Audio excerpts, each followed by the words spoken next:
Hey there everybody, I'm the Lonely Hunter and today we're playing some more Domination on the map Express and I am using the AN-94. This is a beast of a gun and I truly love it.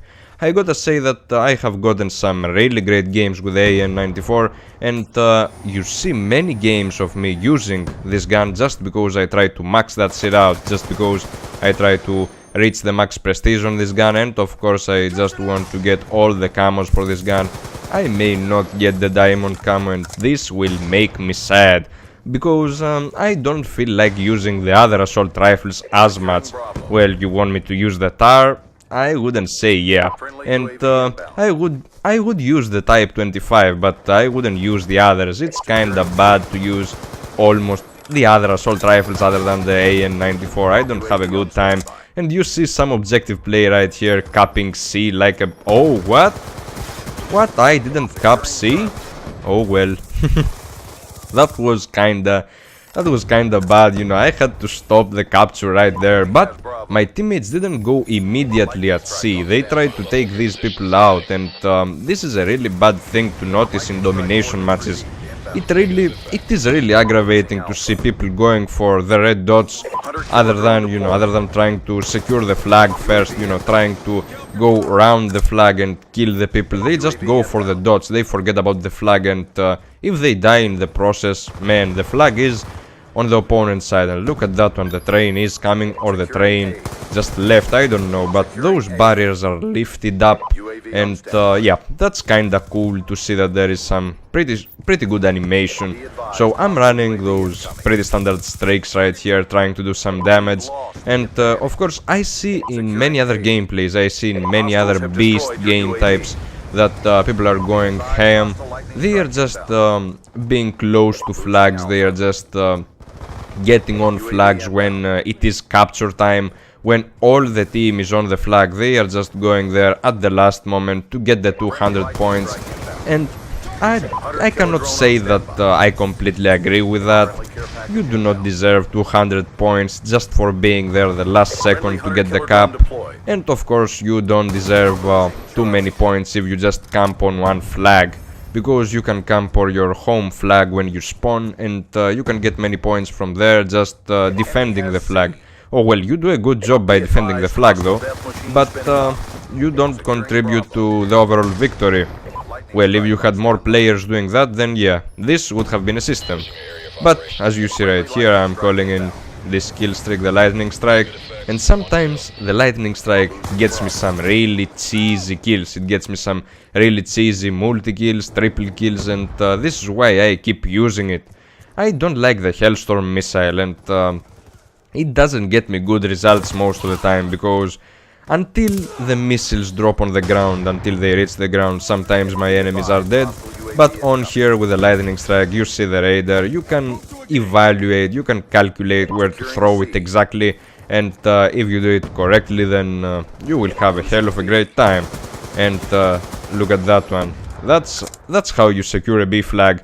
Oh well, I cannot blame that guy for being oblivious at that moment. This B flag, guys, is one of the hardest ones. I have said it before, and I'm not afraid to say it again. This B flag here is really bad, because you can be flanked from everywhere. So let's just try to get this flag. But there are people, and look at that. Damn, that through the wall, that guy was really aggressive there. Maybe he had FMJ, or maybe he didn't.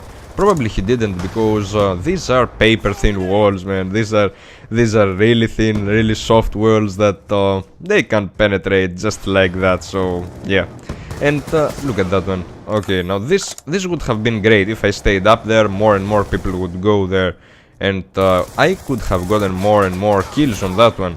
So we're almost dominating, and look at that C4. Man, I would love to play with C4s more on this game, but I really don't want to use that slot for C4. Sometimes I don't even run any lethals. I would prefer the grenade, but the C4 is amazing. The C4 is amazing because in contrary to the other Call of Duties, the C4 is not used too passively, is not used too defensively in that game. because you see that the C4 can land too far away. You can throw the C4 too far, and this is the end of the round, guys. We are winning, and it's not getting clearly obvious right here. It's not getting too obvious that we will win this one, because it's not a massive difference. In many other games I can see that there is a massive difference between rounds, but it is a solid one. We almost reached the round limit, so it is really great. And another thing to note about the domination. The domination game type can be really great if you're doing good, and can be really bad if you're doing bad. You cannot simply enjoy a bad game of domination. You cannot enjoy a game that you are losing, because let's say that you are losing a game of domination, and then you want to reverse that one. You want to do good. You have a round to do that. You have another round to just even things up, but the other round will probably extend your suffering, will probably prolong it, and you don't want a suffering extension. You don't want to suffer anymore just getting owned by those dudes. And when it is clearly obvious that there is a huge difference between the two teams, then you really don't want to continue the game. And look at this one. This should go for a splash if those people are uncovered. And let's see what will happen here. We get one, we get two, and we finish up the 3-piece with that guy with a gun. Fortunately, we got that guy there, because, yeah, I wanted that one, and look at that. Oh, look who's mad now. Damn. The host left. The host left, and we have changed hosts. I can tell you guys from now, yeah, host migration is a boner killer. You can do really bad after a host migration, because it depends. You may win host, so it may be good for you, but if you don't win host, and if you get a worse host in the lobby, then it will be bad. But either way, when you're hot, when you are getting those 3 pieces, and then you get a host migration, then, you know, it cuts you off. It's like a timeout. I've said that before. It's like they are calling in a timeout. It's really frustrating. Look at that one, people on the train. As always, people are looking from the train windows. You shouldn't look from the train windows if you seek to stay alive, because if you want to stay alive, yeah, guys, you should just pass from the inside of the train, just rush inside it, and don't stay too much there, because it will hurt you. And they have B, so props to them. It's a really difficult flag, so we gotta keep the others. And no. Okay, probably they don't. Oh well. So in this game right here, we are having a really great time, and those teammates are really good. I like the thing that you get to play with people that are not garbage, that are not really bad at the game.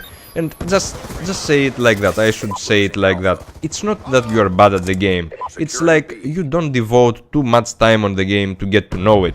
So technically, nobody is bad at the game. Nobody is a noob at the game. It's just how much time you devote on the game, and how much you want to appreciate the features of the game, and how much you want to, let's say, become more experienced on the game. So experience counts. It's not about being a pro, it's not about being the best. Other people are good at fighting games, other people are good at RPGs, and not everybody has a really great hand and eye coordination. So you cannot blame somebody for not doing so well in a first-person shooter. So in this game, you cannot blame anybody for being a noob. And it's like, you know, it's like going in a game and playing it for the first time. You can bump into people who are really good, and you can bump into people who are really bad. You cannot say to somebody who is playing other games, such as RPGs or such as strategy games, to try a first-person shooter. If you want to try it, hell yeah, go ahead and try it.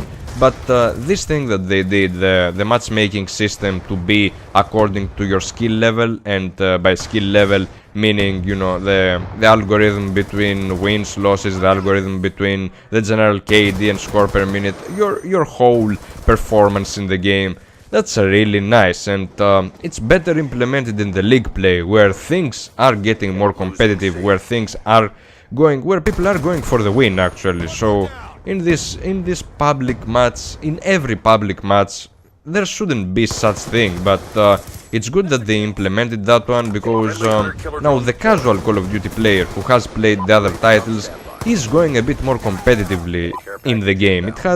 He has another approach, and he wants to win no matter what. He wants to win in a public match, he wants to stomp people, so why not? Let him have it, but let him play against people of the same skill, because if he did it against noobs, let's see if he can do it against decent players, and these are matches with decent players. So even though there are some lag inconsistencies, even though there are some connection issues, the game is smooth, and the game is really great when it works, and of course I am enjoying it. I would really love to play more and more games of this, and by the time you see this, I am almost finishing my first persist, and of course I will persist again and again until I find the level that I like, until I find an emblem, a persist emblem that I truly enjoy watching and I truly want to be seen, and then I will stay there until, you know, until I've reached Prestige Master, but I don't think I will make it so far. And I am out, guys. I hope you enjoyed this. Peace!